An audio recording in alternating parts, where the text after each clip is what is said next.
ကိစ္စဝိစ္စရှိလို့ခွဲခွာပြီးတော့နေကြတဲ့အခါမှာတရားတကြီးသွားပြီးတော့နေထိုင်တဲ့အခါမှာကိုယ်ကိုအမြဲတမ်းတတိရတယ်နော်အမြဲတမ်းတတိယပဝုဒ္ဒံတတ္တတရတိဝေးကွာနေတဲ့အချိန်မှာအမြဲတမ်းတတိယတယ်လီဖုန်းလေးဆက်နေကောင်းလားဘာဖြစ်လားအမြဲတမ်းတတိယနေတဲ့ပုဂ္ဂိုလ်ဟာကိုယ်အကျိုးစီးပွားလုံလာတဲ့ပုဂ္ဂိုလ်နော်ကိုယ်အကျိုးစီးပွားလုံလာတဲ့ပုဂ္ဂိုလ်တခြားအကြံနဲ့ရောဖုံးဆက်လို့မရဘူးလားတော့ဒါလေးတစ်ချက်တည်းနဲ့တော့မိတ်ဆွေလို့လည်းမအောင်မိတ်လိမ့်နဲ့ပေါ့နော်ဒါအချက်တစ်ခုအနေနဲ့ပါဝင်တာကိုပြောတာဟောနောက်တစ်ခုနံပါတ်1ကတော့အာဂတံအဘိနန္ဒတိအေးတဏှာတကြီးသွားလာပြီးတော့ခွဲခွာနေရတဲ့အချိန်မှလည်းတတိရတယ်အကြောင်းကိစ္စတစ်ခုနဲ့ကိုရောက်လာလို့ရှိရင်ဝမ်းသာအဲလဲကြိုးဆိုတယ်ရောက်လာတဲ့ဆိုဝမ်းမြောက်ဝမ်းသာဖြစ်တယ်မိတ်ဆွေရဲ့သင်္ကေတတွေပေါ့လာပြီဆိုလို့ရှိရင်သိဝမ်းသာတယ်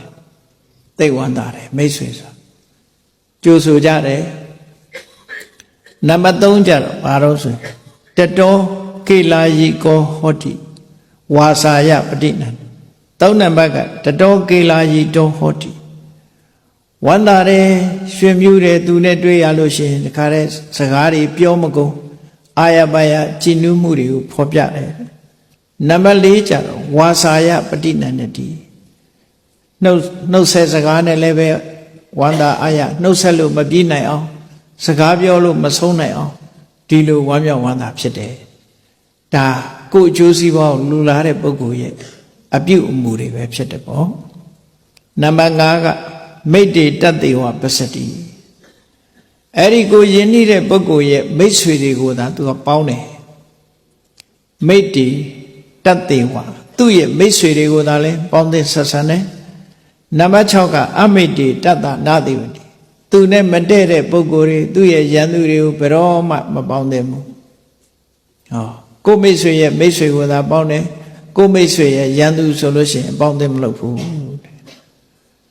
ဒါကိုချိုးစီးပွားလိုလားတဲ့အဓိပ္ပာယ်တွေကိုဖော်ပြနံပါတ်9ကအခောတန်တိနိဝရတိကွယ်ရမှာဆဲနေတယ်ဆိုရင်ဟာမဆဲနဲ့မလုံးနဲ့တားမြစ်တယ်ပေါ့ခုခံတယ်ကာကွယ်တယ်ရှင်းပြအပြစ်ပြောရင်လည်းအပြောမခံဘူးကိုမိတ်ဆွေကွယ်ရပြောနေလည်းအပြောမခံဘူးနံပါတ်10ကဝဏကာမေပတန္တတိ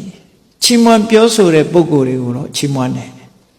ဟောတချို့ပုဂ္ဂိုလ်ကအကျိုးစီးပွားလိုလားပြောရင်ဟာဒီလူတွေတော်တယ်လို့အမှန်မြင်တတ်ပါပေတယ်လို့ချီးမွမ်းပြောဆိုမှုပြုတယ်တဲ့အဲ့တော့ကိုမိတ်ဆွေအပေါ်မှာအခုလို့စိတ်နေသဘောထားတွေရှိတယ်လို့ဆိုတာကိုဖော်ပြတာပဲဖော်ပြနံပါတ်9ကတော့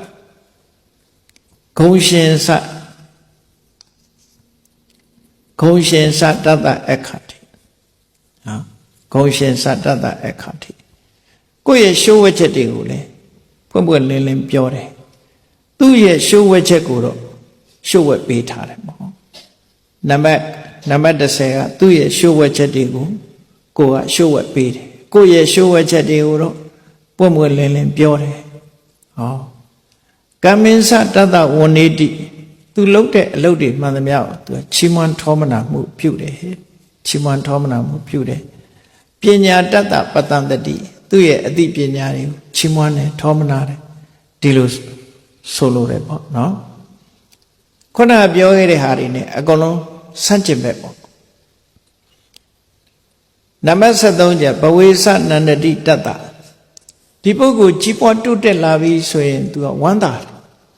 ကိုမိတ်ဆွေတယောက်ကြီးပွားတိုးတက်တာမတမ်းမှကျင့်တတ်တယ်အားရတယ်အဘဝေတတ္တနန္ဒတိတစုံတစ်ခုကြောင့်ဆုပ်ယုပ်သွားပြီဆိုရင်သူလည်းစိတ်မကောင်းဖြစ်တယ်ပေါ့စိတ်မကောင်းဖြစ်တယ်ယာရုကြသွားမယ်ဆိုရင်စိတ်မကောင်းဖြစ်တယ်ယာရုတက်တယ်ဆိုရင်သူကဝမ်းသာအားရဖြစ်တယ်ဟောနံပါတ်73 74နံပါတ်15ကျတော့အစ္ဆေရံဘောဇနံလတ္တဝတတ္တဥပ္ပစ္စတိတတိထူးထူးဆန်းဆန်းအစာအာဟာရလေးရလာရင်သူ့ကိုအရင်တတိရတယ်ကိုမစားရသေးဘူးသူ့ကျွေးဖို့တတိရတယ်ဆိုတာတတိယယုံနဲ့မဟုတ်ဘူးသူ့ကျွေးဖို့ဖြစ်လာတယ်ပေါ့နော်ထူးဆန်းနဲ့အစာအာဟာရလေးဒီလိုတတိယလာ နံပါတ်16ကြတတောနံအနုကမ္ပတိတတိရတဲ့အတိုင်းသူ့ကိုအရင်ပို့ပေးတယ်ဟောတော်ပြီလဘေးရည်တော်ဒီကနေသူလဲငါနဲ့မျှဝေခံစားရင်ကောင်းမှာပဲဆိုတဲ့အတွေးမျိုးလဲဖြစ်ပေါ်လာတယ်လို့အလုံးပေါင်းလိုက်တော့ဒါလည်းပဲ16ခုပဲလို့ဟောအဲ့ဒါလို့16ခုမိတ်ဆွေတွေရဲ့တဏ္ဍမှာအခုလို့အခြေအနေ16မျိုးတွေ့ပြီဆိုလို့ရှိရင်အဲ့ဒီပုဂ္ဂိုလ်ဟာကိုယ့်အတွက်အကျိုးစီးပွားကိုလိုလားတဲ့တကယ်မိတ်ဆွေပဲလို့ဒါကဒီမိတ္တဇတ်မှာမြတ်စွာဘုရားဒီလိုဟောပြောဆုံးမခဲ့တာဖြစ်တယ်